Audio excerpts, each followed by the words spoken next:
En 2019, nous avons consommé en 221 jours les ressources que la Terre produit en 365 jours. Pour arrêter de vivre à crédit, il faudrait réduire de moitié notre production de gaz à effet de serre, notre consommation de viande animale et notre gaspillage alimentaire selon l'ONG Global Footprint Network. Cette surconsommation entraîne les conséquences climatiques que nous connaissons tous. Augmentation de la température terrestre, hausse du niveau des mers, extinction de masse et bien plus encore. La décroissance propose de sortir de la société de consommation dans laquelle nous sommes. Elle nous dit de s'imposer des limites en tant que consommateurs et de retrouver nos véritables besoins. C'est un appel au ralentissement de cet univers qui tourne de plus en plus vite. C'est l'éloge de la lenteur.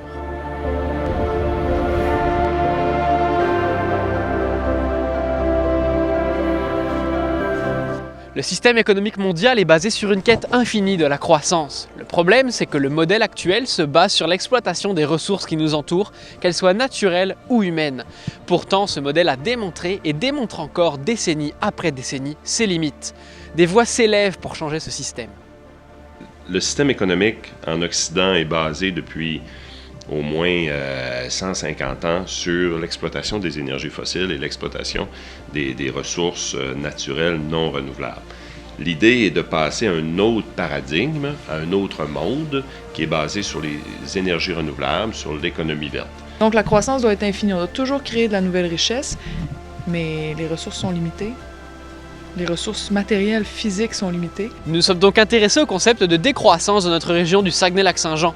Est-ce vraiment une solution au désastre écologique ou est-ce une utopie? La décroissance, ce serait l'envers de la croissance. Ce serait que chaque année, qu'il y ait moins de production, moins d'emplois, moins de revenus, moins de consommation, moins de demande, moins de production. La décroissance se décline en 3 niveaux d'application, individuel, collectif et politique. Le mode de vie actuel d'un Canadien est parmi les plus polluants du monde. Il émet 16,85 tonnes de CO2 par an et par habitant. Pourtant, des gestes concrets et simples existent, comme la consommation locale, la rationalisation de nos besoins, en se posant toujours la même question avant chaque acte d'achat, en ai-je réellement besoin? Se débarrasser des objets superflus que l'on a accumulés pendant toute notre vie, et enfin la réduction de nos déchets. Mais d'autres personnes vont encore beaucoup plus loin avec un retour aux sources. Aujourd'hui, nous sommes à Métabetchouan, Lac-à-la-Croix, au Lac-Saint-Jean, pour rencontrer Luc Allard, un citoyen qui pratique la décroissance. Il a en effet fait un retour à la terre dans cette fermette que nous allons visiter aujourd'hui. Allons voir.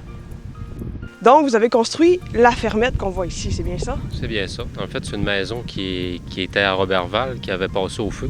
Fait que je l'ai démantelée. Puis ma blonde a fait les plans, puis on a reconstruit cette fermette-là avec les matériaux récupérés. La fierté de manger des choses qu'on a produites nous-mêmes, c'est vraiment intéressant. Puis aussi montrer aux enfants un peu qu'est-ce qu'on a dans nos assiettes, ça provient de où. Parce que souvent, de nos jours, on achète à l'épicerie, puis nos enfants ne savent pas nécessairement toute la chaîne de production là, du début jusqu'à la fin. Un peu plus haut, j'ai du safran, j'ai de la livèche, j'ai de l'aronie, de l'argousier. Et est-ce que l'hiver, c'est un gros frein pour quelqu'un qui voudrait, par exemple, être autosuffisant? Moi, je vois pas ça comme un frein. C'est plus comme une période de repos, si on veut. L'été, on s'occupe des animaux. Puis l'hiver, on se repose, puis on consomme un peu ce qu'on a produit pendant l'été. Pour arriver dans une décroissance collectivement, il faut qu'on commence par être capable de le faire individuellement. La décroissance en région est possible, mais il faudra des changements collectifs et de nouvelles infrastructures pour qu'elles réussissent à s'implanter. C'est ce que nous aborderons dans notre deuxième vidéo.